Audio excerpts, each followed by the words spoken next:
പുത്തൂരം വീട്ടിലേക്ക്, കേളികേട്ട പുത്തൂരം വീട്ടിലേക്കാണ് യാത്ര. പുത്തൂരം വീട്ടിലേക്ക് നമ്മൾ കഴിഞ്ഞ വർഷവും യാത്ര പോയിട്ടുണ്ട്. പുത്തൂരം വീട്ടിലെ കുട്ടിക്കാലമോർത്ത് അമ്മ എന്നും കരയുമായിരുന്നു. മരുന്നിനും കഷായത്തിനു പോലും വകയില്ലാത്ത ഇളന്തറം മഠത്തിലേക്ക് നട തള്ളിയതിന് പിന്നെ അമ്മ ദൈവങ്ങളെ ശപിക്കുമായിരുന്നു. പുത്തൂരം വീട്ടിലേക്ക് നമ്മൾ വീണ്ടും യാത്ര പോവുകയാണ്. കഴിഞ്ഞ വർഷം 76 മുതൽ 94 വരെയുള്ള കാലഘട്ടത്തിലൂടെ നമ്മൾ കടന്നു പോകുമ്പോൾ ആ കാലഘട്ടത്തിലെ മലയാളത്തിൻ്റെ അഭിമാനമായ സിനിമ ഒരു വടക്കൻ വീരഗാഥയിലെ ഇന്ദുലേഖ കൺതുറന്നു എന്ന ഗാനം നമ്മൾ പാടി. ഇപ്പോൾ ബോംബെ രവിക്ക് ആദരാഞ്ജലികൾ അർപ്പിക്കുമ്പോൾ നമ്മൾ വീണ്ടും ഒരു വടക്കൻ വീരഗാഥയിലെ ഒരു പാട്ടെങ്കിലും പാടാതെ നമുക്ക് കടന്നു പോകാൻ കഴിയുകയില്ല. ഒരു വടക്കൻ വീരഗാഥ MT വാസുദേവൻ നായരുടെയും ഹരിഹരൻ്റെയും മമ്മൂട്ടിയുടെയും രാമചന്ദ്ര ബാബുവിൻ്റെയും മാത്രമല്ല, ഒരു വടക്കൻ വീരഗാഥ ബോംബെ രവിയുടെ കൂടെയാണ്. ബോംബെ രവിയുടെ പാട്ടുകൾ മാത്രമാണോ ഒരു വടക്കൻ വീരഗാഥയുടെ അദ്ദേഹത്തിൻ്റെ കോൺട്രിബ്യൂഷൻ? അല്ല. ഓരോ നിമിഷവും നമ്മൾ ശ്വാസമടക്കി പിടിച്ച് കണ്ട രംഗങ്ങളെ ബോംബെ രവിയുടെ മാസ്മരികമായ പശ്ചാത്തല സംഗീതം വേറെ ഒരു തലത്തിലേക്ക് ഉയർത്തുകയായിരുന്നു. 1989 ഏപ്രിൽ 14 വിഷു ദിവസമാണ് ഒരു വടക്കൻ വീരഗാഥ റിലീസാകുന്നത്. അതിൻ്റെ 6 മാസം മുമ്പ് 1988 ഓണത്തിന് ഓഗസ്റ്റ് 25 വൈശാലി എന്ന സിനിമ ഇറങ്ങുന്നു.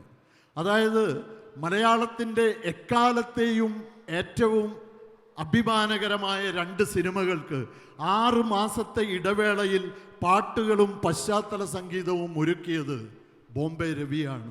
അഭിമാനിക്കണം നമ്മൾ. ഒരു വടക്കൻ വീരഗാഥയിൽ 4 പാട്ടുകളിൽ 2 പാട്ടുകൾ ചന്ദനലേപ സുഗന്ധവും കളരിവിളക്ക് തെളിഞ്ഞതാണ് എന്നീ ഗാനങ്ങൾ ശ്രീ ജയകുമാർ IAS ആണ് എഴുതിയിട്ടുള്ളത്. മറ്റു 2 പാട്ടുകൾ ഇന്ദുലേഖ കൺതുറന്നു, അതുപോലെ ഉണ്ണി ഗണപതി തമ്പുരാനെ കൈതപ്രമാണ് എഴുതിയിട്ടുള്ളത്. പിന്നെ അതിലൊരു ട്രഡീഷണൽ പാട്ടുമുണ്ട്, ചന്തു ചതിച്ച ചതിയാണച്ച എന്ന ഗാനം. അതിനും ഒരു പുതിയ ഈണങ്ങൾ കൊടുത്തു ബോംബെ രവി. നമ്മളിപ്പോൾ കേൾക്കാൻ പോകുന്നത്, കഴിഞ്ഞ വർഷം നമ്മൾ ഇന്ദുലേഖ കൺതുറന്നു പാടി, ഇപ്പോൾ നമ്മൾ കേൾക്കാൻ പോകുന്നത് കളരി വിളക്ക് തെളിഞ്ഞതാണോ കുന്നത്ത് സൂര്യൻ ഉദിച്ചതാണോ. മൈഥിലി നമുക്ക് വേണ്ടി അത് ആലപിക്കുന്നു. Over to you Maithili.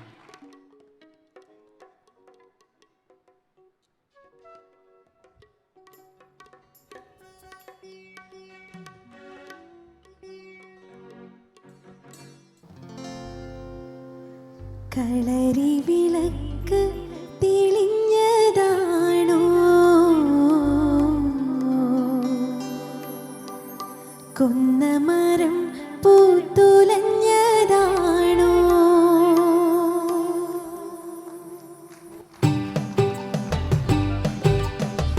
കളരി വിളക്ക് തെളിഞ്ഞതാണോ കൊന്നമരം പൂത്തുലഞ്ഞതാണോ മാ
സോ മച്ച് മൈഥിലി.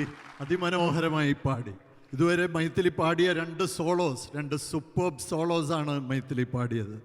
1988 പുറത്തിറങ്ങിയ മറ്റൊരു MT വാസുദേവൻ നായർ ഹരിഹരൻ കൂട്ടുകെട്ടിലെ സിനിമ ആരണ്യകം. അതിനു മുമ്പ് വന്ന MT ഹരിഹരൻ സിനിമകൾ പഞ്ചാഗ്നി, നഖക്ഷതങ്ങൾ, പിന്നെ അമൃതം ഗമയ. അതിൽ പഞ്ചാഗ്നി നഖക്ഷതങ്ങളുടെ പാട്ടുകളെക്കുറിച്ച് നമ്മൾ പറഞ്ഞു. അമൃതം ഗമയയിൽ പാട്ടുണ്ടായിരുന്നില്ല.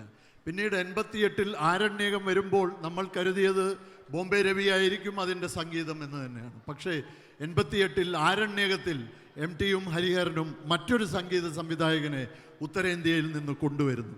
ഗ്വാളിയോറിൽ നിന്ന് ദ ഗ്രേറ്റ് ഫ്ലോട്ടിസ്റ്റ് പണ്ഡിറ്റ് രഘുനാഥ് സേത്ത്.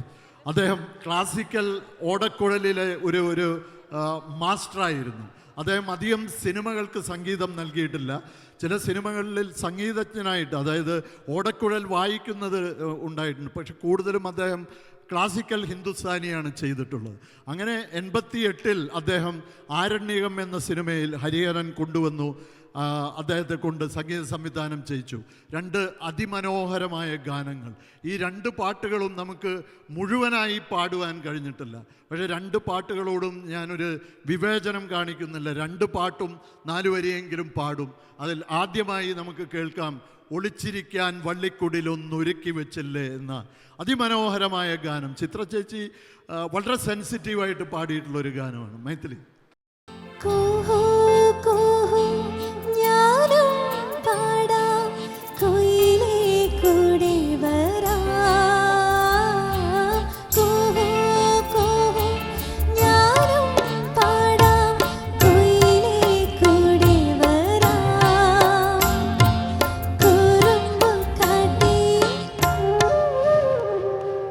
കുറുമ്പ് കാട്ടി പറന്നുവോ നീ, നിന്നോട് കൂട്ടില്ല. ഓലേ ഞാനേ പോരൂ, ഓലേ ഞാനേ പോരൂ, നിനക്കൊരു ഞാനിട്ടു തരാം. ഓലോലം ഞാലിപ്പൂവൻ തേൻ കുടിച്ചു വരാം.